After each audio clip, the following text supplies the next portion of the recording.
출애굽기 4장 18절에서 26절 말씀을 교독하도록 하겠습니다. 모세가 그의 장인 이드로에게로 돌아가서 그에게 이르되 내가 애굽에 있는 내 형제들에게로 돌아가서 그들이 아직 살아있는지 알아보려 하오니 나로 가게 하소서. 이드로가 모세에게 평안히 가라 하니라.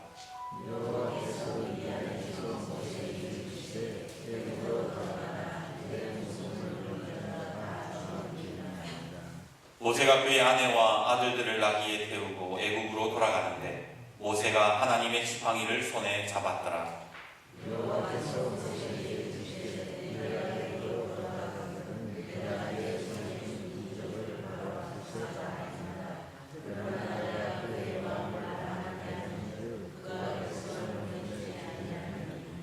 너는 바로에게 이르기를 여호와의 말씀에 이스라엘은 내 아들 내 장자라.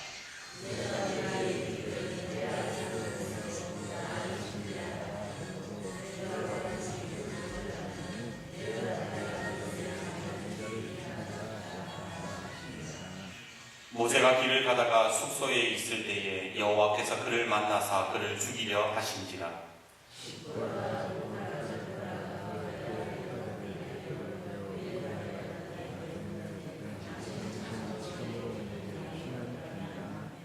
같이요. 여호와께서 그를 놓아 주시니라. 그때에 시보라가 네 남편이라 함은 할례 때문이었더라. 아멘. 말씀 하나 더 찾겠습니다. 사사기 18장 30절 31절 말씀입니다. 단 자손이 자기들을 위하여 그 새긴 신상을 세웠고 모세의 손자요 게르솜의 아들인 요나단과 그의 자손은 단 지파의 제사장이 되어 그 땅 백성이 사로잡히는 날까지 이르렀더라. 하나님의 집이 실로에 있을 동안에 미가가 만든 바 새긴 신상이 단 자손에게 있었더라. 아멘. 예전 부목사 시절에 이런 농담들을 했었습니다. 여러분, 코끼리를 냉장고에 넣는 법 세 가지 아세요? 코끼리를 뭐 냉장고에 어떻게 넣느냐? 원래 말이 안 되죠. 그런데 농담이니까 코끼리를 냉장고에 넣는 법 세 가지는 이렇습니다. 첫 번째, 코끼리에게 냉장고에 들어가라고 최면을 건다. 두 번째, 코끼리가 냉장고에 들어갈 때까지 두들겨 팬다. 세 번째, 그래도 안 되면 부목사에게 시킨다. 이게 코끼리를 냉장고에 넣는 방법입니다. 이 말은 사실 골치 아픈 일은 다 부목사에게 시키면 해결이 된다는 말이에요. 사실 부목사의 덕목은 못할 것도 없고 못해서도 안 되는 그런 사람이지요. 그러다 보니까 부목사의 생활이 참 고달플 수밖에 없습니다. 그래서 이런 우스갯소리도 있었어요. 10년이면 강산이 변하고 부목사 10년이면 하늘로 승천한다, 뭐 이런 말들을 부목사들끼리 주고받았던 적이 있었습니다. 몇 달 전 포항에서 함께 사역했던 동료들을 만나서 옛날 이야기를 하면서 한참을 웃었더랬습니다. 참 어렵고 힘든 시간이었는데 추억이 한두 가지였겠습니까? 그렇게 즐거운 시간을 보내고 집으로 돌아오는데 제 마음속에 이런 마음이 드는 거예요. 내가 그런 과정들을 거치지 않았다면, 내가 그런 고생하는 일들을 하지 않았다면 내가 목회를 제대로 배울 수는 있었을까? 한때 새벽 설교, 수요 설교, 주일 수요 오후 예배 설교를 비롯해서 각 기관 모임 설교까지 일주일에 설교를 7번 하던 때가 있었습니다. 그렇다고 설교만 준비합니까? 각 교회 각종 행사와 신방도 다녀야 되고 업무 보고 마치면 저녁 10시, 다음날 새벽 설교 준비하고 한 4시간 잤다가 새벽 기도 나가야 하는 일들이 늘 계속해서 반복되는 나날이었지요.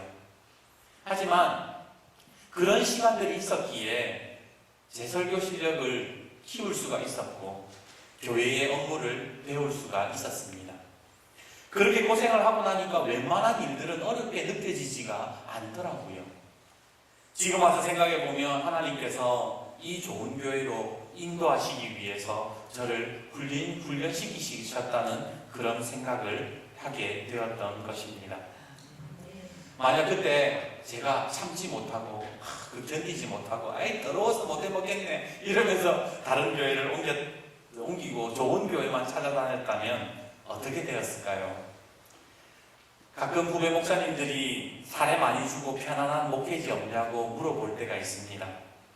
그러면 저는 이렇게 대답합니다. 목사님, 그런 목회지를 찾기보다 그냥 부르심만 따라가기만 하면 더 많은 것을 배울 수가 있습니다. 왜냐하면 하나님께서는 우리에게 고난과 연단을 통해서 우리를 풍부한 곳으로 인도하시는 분이시기 때문이지요. 시편 66편 12절은 이렇게 말씀합니다. 우리가 불과 물을 통과하였더니 주께서 우리를 끌어내사 풍부한 곳에 들이셨나이다. 불과 물을 견디라는 거예요. 불과 물을 통과해내라는 거예요. 그러면 하나님께서 그 가운데에서 끄집어내셔서 우리를 풍부한 곳에 들이신다라고 주님은 그렇게 약속을 하셨던 겁니다. 그러기에 내 앞에 어려움과 내 앞에 있는 불과 물이 그렇게 나쁜 것만은 아닌 겁니다. 요셉을 한번 생각해 보십시오. 그는 젊은 시절 그 누구보다도 큰 고난을 겪었던 사람 아닙니까? 하지만 그 고난을 통해서 그는 하나님 앞에 바로 설 수 있었고 그 누구보다 하나님의 은혜와 형통함을 누렸던 사람이었습니다. 그러기에 내가 지금 겪고 있는 이 상황들 속에서 우리가 잘 참고 견디기만 하면 하나님이 예비해 놓으신 은혜를 누리게 될 것입니다. 우리 오늘 옆에 분과 이렇게 인사해 봅시다. 잘 견디십시오. 한 번 더 인사합시다. 부르심에 응답하는 인생이 되십시오. 얼마 전 새벽 기도 시간에 성경을 읽다가 충격받은 말씀이 하나 있었어요. 그게 뭐냐면 오늘 우리가 두 번째 읽었던 본문 말씀인 사사기 18장 30절 31절의 말씀이에요. 우리 두 번째 본문 말씀 같이 한번 다시 읽어볼까요? 사사기 18장 30절 31절 같이 읽겠습니다. 시작. 단 자손이 자기들을 위하여 그 새긴 신상을 세웠고 모세의 손자요 게르솜의 아들인 요나단과 그의 자손은 단 지파의 제사장이 되어 그 땅 백성이 사로잡히는 날까지 이르렀더라. 하나님의 집이 실로에 있을 동안에 미가가 만든 바 새긴 신상이 단 자손에게 있었더라. 여기에서 아주 익숙한 이름이 나오죠. 누구입니까? 모세예요. 그런데 이 본문이 지금 말씀하는 내용이 뭐냐면요, 이스라엘의 지파 중에 단 지파가 있었는데 그 단 지파가 우상을 세웠다는 거예요. 그런데 그 우상을 섬기는 제사장이 누구였다는 겁니까? 모세의 손자였다는 거예요. 오늘날로 말하자면 이란 사인이 교주가 됐다는 겁니다. 좀 충격적이지 않습니까? 아니, 모세가 어떤 사람인데 모세의 손자가 지금 사인이 이단 교주가 돼가지고 지금 단 지파의 제사장이 됐다. 그리고 그 자손들까지 지금 우상을 섬기는 일을 했다. 다른 사람도 아닌 모세의 손자가 어떻게 이단의 제사장이 된단 말입니까? 유대인들이 하나님 다음으로 가장 존경하는 인물이 모세인데 어떻게 하다가 그런 쪽으로 빠지게 된 것일까요? 그리고 모세의 아들이었던 이 게르솜은 도대체 뭘 하고 있었기에 이렇게 가문이 몰락하도록 가만히 있었는지 이해가 되지 않는 거예요. 과연 이 모세의 가문에 무슨 일이 있었기에 이런 말도 안 되는 일들이 벌어지게 된 것일까요? 그렇게 질문을 가지고 성경을 찾아서 성경을 거슬러 올라가다 보니까 한 가지 원인을 발견하게 됩니다. 그것은 바로 모세의 부부싸움 때문이었던 거예요. 오늘 설교 제목이 뭐예요? 부부싸움. 자, 오늘 첫 번째 본문의 말씀을 한번 보십시오. 오늘 첫 번째 본문을 보시면 모세가 하나님의 부르심에 응답해서 애굽에 포로된 이스라엘로 돌아가는 것을 우리는 발견하게 됩니다. 하나님의 명령을 따라서 애굽에 포로가 되어 있는 이스라엘 백성을 구원하러 지금 가고 있는 길이었지요. 우리 20절 말씀, 첫 번째 본문이 출애굽기 4장 20절 말씀을 우리 같이 한번 읽어봅시다. 20절입니다. 출애굽기 4장 20절 같이 읽겠습니다. 시작. 그의 아내와 아들들을 나귀에 태우고 애굽으로 돌아가는데 모세가 하나님의 지팡이를 손에 잡았더라. 모세가 지금 하나님의 지팡이를 손에 잡았다는 말이 무슨 말일까요? 본래 지팡이라는 게 어떨 때 사용합니까? 몸을 의지하기 위해서 사용하는 게 지팡이잖아요. 마찬가지로 지금 모세가 하나님의 지팡이를 잡았다라는 것은 하나님을 의지한 채 지금 이스라엘 백성을 구원하기 위해서 애국으로 지금 돌아가고 있었다는 말입니다. 그런데 이렇게 잘 가고 있는데 여기에서 좀 이상한 점을 발견하게 됩니다. 그게 뭐냐면 바로 24절 말씀이지요. 24절도 한번 같이 읽어봅시다. 24절 시작. 모세가 길을 가다가 숙소에 있을 때에 여호와께서 그를 만나사 그를 죽이려 하신지라. 아니 좀 이상하지 않아요? 방금 전까지만 해도 하나님의 지팡이를 잡고 하나님의 뜻에 따라서 애굽으로 가고 있는데 왜 뜬금없이 하나님이 모세를 죽이려 하시냐는 거예요. 아무리 살펴봐도 모세가 잘못한 게 없어요. 그렇게 안 하겠다는 사람, 하나님 저 애굽 못 가요. 다른 사람을 보내주세요. 그렇게 사양했던 사람 억지로 끄집어다가 애굽으로 보내놓고는 이제 와서 갑자기 하나님이 모세를 죽이려는 이유가 뭡니까? 대체 왜 이러시는 거예요? 그 답이 25절과 26절에 있는 거예요. 우리 25절과 26절도 같이 읽어봅시다. 시작. 돌칼을 가져다가 그 아들의 포표를 베어 그의 발에 갖다 대며 이르되 당신은 참으로 내게 피난편이로다 하니 여호와께서 그를 놓아주시니라. 그때의 시므라가 피난편이라 함은 할례 때문이었더라. 뭐 때문이었더라? 할례 때문이었더라. 도대체 뭐 이게 무슨 내용인가? 왜 갑자기 하나님이 모세를 죽이려 하고 뭐 왜 갑자기 모세 아내 시므라가 할례를 행하고 뭐 내 피난편이라고 하고 이 내용이 너무 함축적이다 보니까 이해가 되지 않는데 제가 아주 쉽게 풀어서 설명을 해드릴게요. 우리가 먼저 알아야 될 것은 모세의 아내가 어디 사람인가를 알아야 되는 거예요. 여러분 모세의 아내 시므라가 어디 사람입니까? 미디안 사람. 이방인이에요. 이스라엘 백성이 아니라는 겁니다. 왜 모세가 어설픈 애국심으로 애국에서 사람 죽이고 나서 도망 나와서 정처 없이 또 돌아다니다가 어디로 가느냐? 미디안으로 가요. 그 미디안에 있는 이드로의 집으로 가게 되는 겁니다. 출애굽기 2장 16절과 17절을 보면 이렇게 돼 있어요. 미디안 제사장에게 7딸이 있었더니 그들이 와서 물을 길어 구유에 채우고 그들의 아버지의 양떼에게 먹이려 하는데 목자들이 와서 그들을 쫓는지라. 모세가 일어나 그들을 도와 그 양떼에게 먹입니다. 모세가 도망을 가가지고 미디안 제사장이었던 그 이드로 집에 머물 쪽으로 가고 있었을 때에 그 집에 딸이 몇 명이 있었다고요? 7명이 있었대요. 그런데 그 딸들이 지금 말들에게 뭐 물을 먹이고 이러는데 그들에게 해코지하는 사람들이 있어서 모세가 쫓아줬다가 그 길로 어떻게 된 겁니까? 그 집에 장가를 들어가게 됐던 거예요. 그런데 문제가 어디 있느냐? 이 미디안 사람, 이방 사람들은 할례를 안 행합니다. 할례가 없는 거, 할례 문화 자체가 없는 거예요. 사실 모세가 미디안에 들어가 살 때에는 이게 별로 문제가 되지 않았습니다. 아들을 낳아도 할례를 행해야 되는지 말아야 되는지 크게 상관이 없었어요. 왜? 미디안 사회 자체가 다 할례가 없으니까. 굳이 할례를 받을 이유가 없었던 거예요. 어쩌면 모세도 자기를 버린 하나님에 대한 실망감과 배신감 때문에 나는 할례 이제 안 행해. 우리 자식들은 하나님 백성 말고 미디안 사람으로 키울 거야. 그런 마음이 있었는지도 모릅니다. 하지만 이제 문제가 달라졌어요. 하나님의 명령을 듣고 하나님의 말씀을 듣고 이제 이스라엘 백성을 구원하러 가기 위해서 이제 이스라엘 사회로 들어가야 됩니다. 이제 이스라엘에서 살아야 돼요. 이스라엘에 들어가서 하나님의 백성을 받으려면 뭐가 필요한가? 반드시 할례가 필요한 거예요. 그래서 모세는 애국으로 들어가기 전에 그 자식들에게 할례를 행하려고 했던 겁니다. 그런데 문제가 또 여기에서 일어납니다. 이방인 시므라가 볼 때에는 이 남자가 이해가 되지 않는 거예요.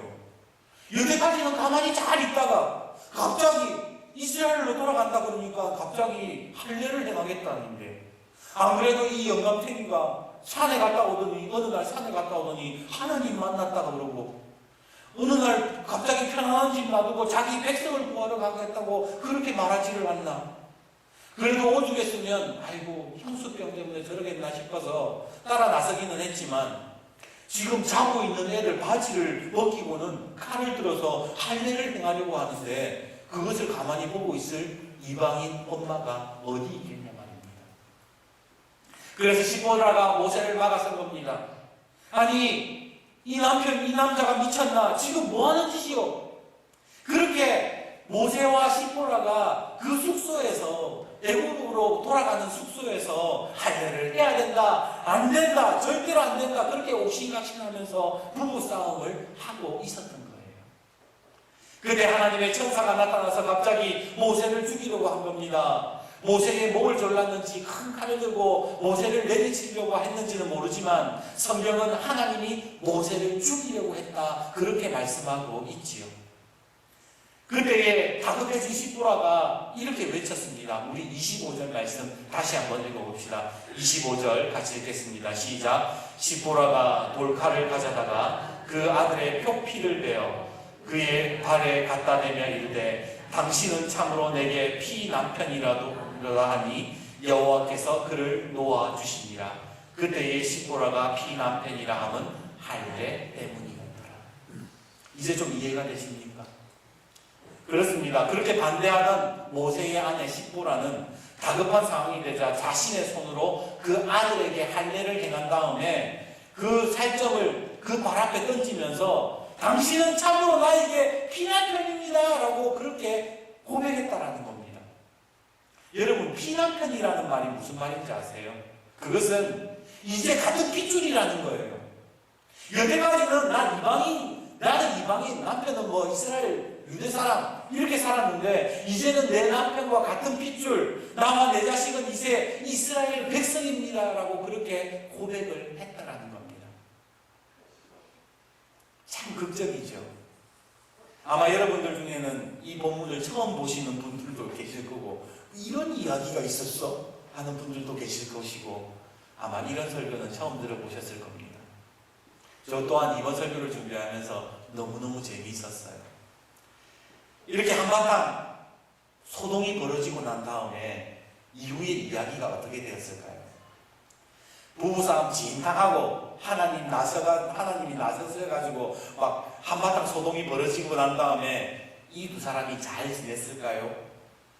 제가 문제를 드릴게요.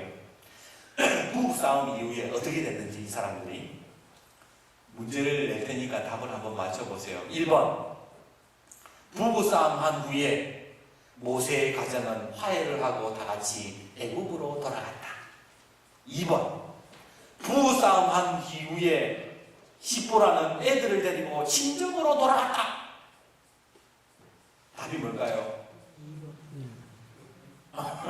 우리가 말하는 건 1번이잖아요. 그렇죠? 다 같이 이제 애굽으로 갔으면. 근데 안타깝게도 답은 2번이에요. 모세만 남겨두고 친정으로 가버린 거예요. 애들들이. 부부싸움은 칼로 물베기라고 하지만 안타깝게도 2번이에요. 분명 방금 전까지만 해도 모세가 죽어갈 때에 시보라가 자기 자식에게 스스로 할례를 행하고 이제는 내 피남편 같은 핏줄이라고 그렇게 이야기하잖아요. 그러면 같이 이제 나는 이제 우리 가족은 이스라엘 백성입니다 고백했으면 애굽으로 내려가서 이스라엘 백성들과 함께 고난을 받아야 되는데 아니 왜 십계라는 영화 보면은 십계 영화 보셨어요? 그 시보라가 같이 있거든요. 모세와 같이 있는데 그건 영화고요. 우리 성경을 다시 한 번 더 찾아봅시다. 출애굽기 18장 2절과 3절 말씀. 출애굽기 18장 2절 3절.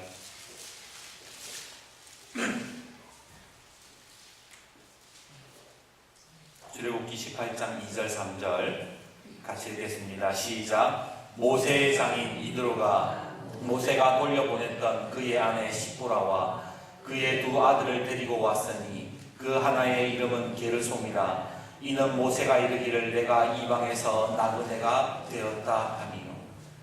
이게 무슨 말입니까? 지금 모세의 장인 이드로가 지금 모세의 아내 시보라와 그 손자들을 데리고 왔다는 얘기잖아요. 그렇죠?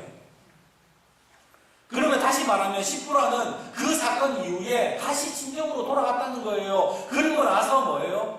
한참이 지난 이후에 그 장인이 그 모세의 아내와 손자들을 데리고 다시 광야로 돌아왔다라고 그렇게 말씀하는 겁니다. 그런데 지금 이 사건이 모세의 가문이 몰락한 것과 모세의 자손들이 이방인의 그 이단의 괴수가 된 것과 무슨 상관이 있는가? 쉽게 이야기하자면 이렇습니다. 부부싸움 이후로 친정에 있으면서 시보라와 그 자녀들이 친정에 있으면서 모세의 아들들은 아무런 고난을 겪지 않았다는 거예요. 지금 부부싸움하고 친정으로 돌아가는 게 몇 장입니까? 4장이에요. 그러면 모세의 장인 이드로가 이들을 데리고 온 게 몇 장이냐? 18장이에요. 그러면 5장부터 17장, 18장까지 무슨 사건이 있었느냐? 10장에서 12장까지 무슨 이야기가 나옵니까? 애굽의 10가지 재앙 이야기가 나와요. 14장에 홍해 사건 나오고요. 16장에 신광야에서 먹을 것이 없어서 고생하는 만나와 냉수라기 이야기가 나옵니다. 그리고 17장에 목말라가지고 광야에서 반석에서 물이 나오는 그런 사건들이 나오는 거예요. 그런데 모세의 아들들은 그런 일들을, 그런 고난들을 하나도 경험 안 했다는 겁니다. 그거 건너뛰고 합류한 거예요. 그들은 할례받은 이스라엘 백성이면서도 이스라엘 백성들과 함께 고난을 받지 않았고 하나님의 훈련을 받은 적이 없다는 겁니다. 단적으로 얘기하면 이 사람들 낙하산이에요. 이스라엘이 해방되고 어려운 문제들이 다 지나가고 난 다음에 광야에 합류해서는 지금 약속의 땅으로 들어가려고 합류했다라는 거예요. 모세의 아들들은 고난도 없고 은혜도 경험하지 못했습니다. 아무런 경험이 없는데 무슨 은혜 받고 무슨 그들에게 영성이 있었겠습니까? 그 아버지의 명성에 파묻혀서 대접받으면서 모세의 아들이다 그렇게 대접받으면서 살았겠지요. 한번 생각해 보세요. 하나님은요 말씀 한마디만으로도 이스라엘을 구원하실 수 있는 분이에요. 굳이 10가지 재앙과 막혀있는 홍해와 광야에서 배고픔과 목마름을 주시는 이유가 무엇입니까? 바로 이스라엘을 훈련시키기 위함인 거예요. 그런데 그런 훈련을 건너뛰고 모세의 아들들이 어떻게 영적인 지도자가 될 수 있고 어떻게 그들이 하나님 앞에 바른 신앙을 가질 수 있었겠습니까? 그러다 보니까 그 손자들에게 가서 점점 믿음을 잃어버려서 나중에는 하나님의 신앙을 완전히 잃어버리고 사사기에 가서는 이방 신상의 제사장이 되는 그런 안타까운 일들이 일어나게 되었던 것이지요. 우리가 살아갈 때요 고난이 없는 인생, 하나님의 훈련이 없는 인생을 부러워할 필요가 없는 겁니다. 왜냐하면 하나님의 그 연단과 훈련을 통해서 우리는 하나님 안에, 하나님의 은혜 안에 머물게 될 수 있기 때문인 거예요. 그래서 고난이 선물이라는 말도 있는 겁니다. 말씀을 준비하면서 제목을 뭐라고 지을까 고민했습니다. 모세의 가문의 몰락 이렇게 지을까? 아니면 고난이 선물이다 이렇게 지을까? 생각하는데 성령님이 제 마음에 이런 마음을 주시는 거예요. 야, 부부싸움 어떻냐? 모세도, 근데 성령님이 뭐라 그러시냐면 모세도 부부싸움 했지만 오늘 너희도 나와 부부싸움 하지 않느냐라고 그러시는 거예요. 한번 생각해 보세요. 성경은 우리를 뭐라고 부릅니까? 그리스도의 신부라고 부르지 않습니까? 우리는 예수님의 신부라고 얘기하지 않나요? 신랑인 예수님과 신부인 내가 오늘 모세의 부부처럼 그렇게 싸우면서 살아갈 때가 있더라는 겁니다. 주님께서는 이렇게 하라고 말씀하시는데 나는 늘 다른 의견을 제시합니다. 그거는 못해요. 그거는 안 돼요. 그거는 너무 힘들어요. 자꾸만 우리는 친정을 가려고 그러는 거예요. 편안한 삶을 택하려고 한다는 겁니다. 그렇게 날마다 내 안에서 주님의 말씀과 내가 싸우고 내 육신에 내가 싸우고 있는 부부싸움을 발견하게 되더라는 거예요.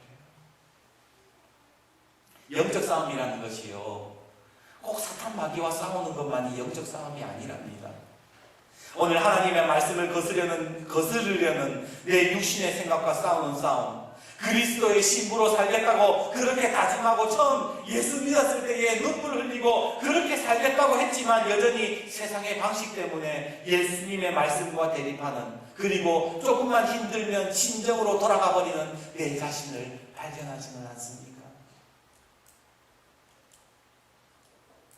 오늘 모세는 부부싸움을 하고 나서 그 아내 시보라와 자식을 친정으로 돌려보냈습니다.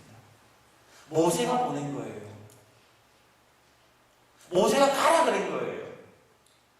조금 전에 읽은 말씀 다시 읽어드릴게요. 모세의 장인 이드로가 모세가 돌려보냈던 그 아내 시보라와 그의 두 아들을 데리고 왔으니 모세가 돌려보냈다고 성경이 그렇게 말씀하잖아요. 어쩌면 모세는 아내와 이런 일로 더 이상 싸우고 싶지 않았을 겁니다. 앞으로 애굽의 바로와도 싸워야 할 일도 만만치 않고 이스라엘 백성을 하나로 묶는 일을 생각만 해도 머리가 아팠을 겁니다. 게다가 갑자기 바로가 미쳐가지고 가족들을 해코지 한다면 어떻게 될까 걱정도 되었을 겁니다. 그래서 더 이상 우리 싸우지 말고 그냥 너는 미디안으로 돌아가라, 너 편한 대로 살아라, 그렇게 이야기했던 거예요. 하지만 이것이 모세의 가장 큰 실수였던 겁니다. 바로 모세의 생각대로 한 결과 그 아내와 아들들은 하나님의 백성이 되는 훈련을 받지 못했고 하나님의 은혜를 경험하지도 못했습니다. 홍해가 갈라지는 역사들을 맛보지도 못했고 하나님께서 하늘에서 만나와 메추라기를 내려주시고 반석에서 물을 내시는 땅의 주인이신 하나님을 만나지 못했던 거예요.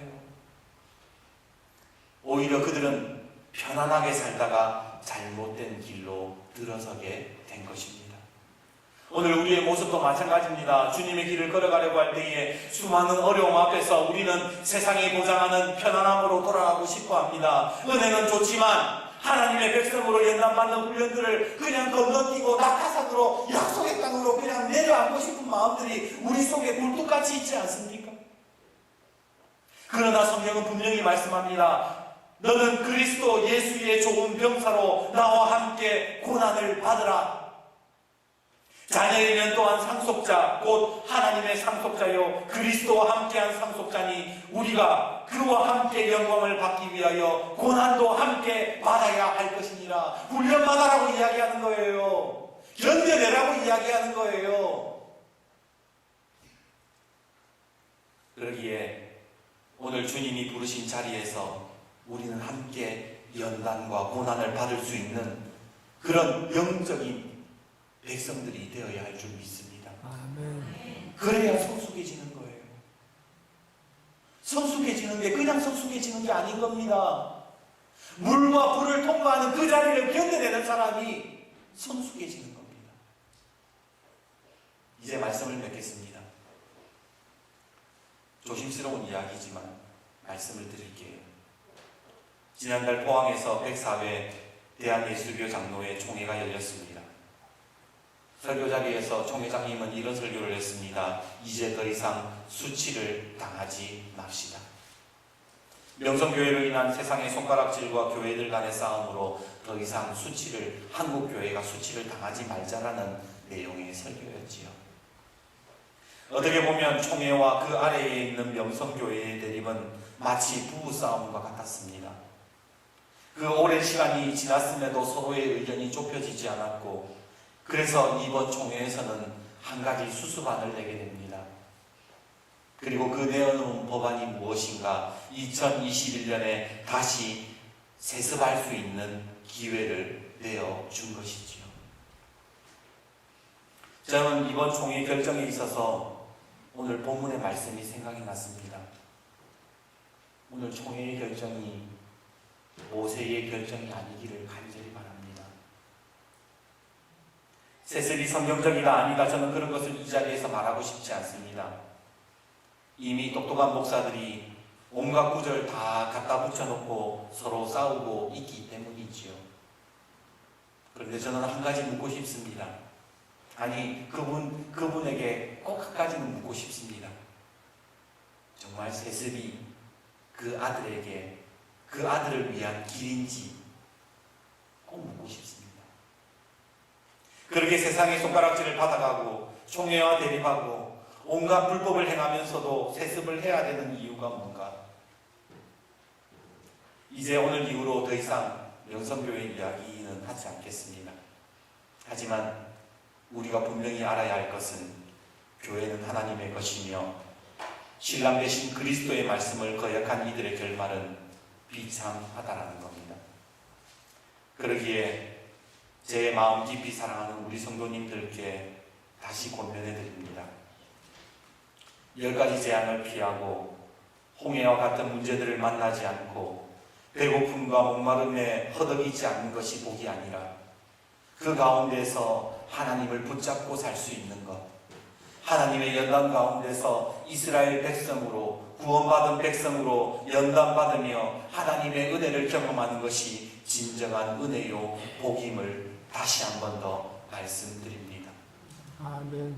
지금 내가 그러기에 내가 경험하고 있는 자리를 감당하실 수 있는 은혜가 있기를 주님의 이름으로 축복합니다.